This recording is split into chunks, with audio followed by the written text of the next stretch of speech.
بسم الله الرحمن الرحيم تبارك الذي بيده الملك وهو على كل شيء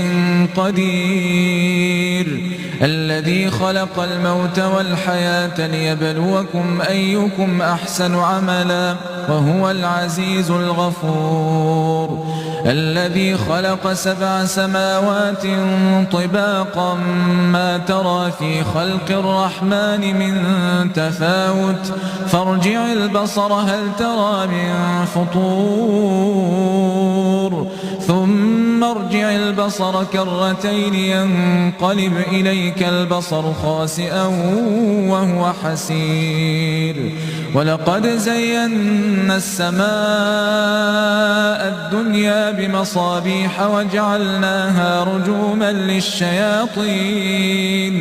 وأعتدنا لهم عذاب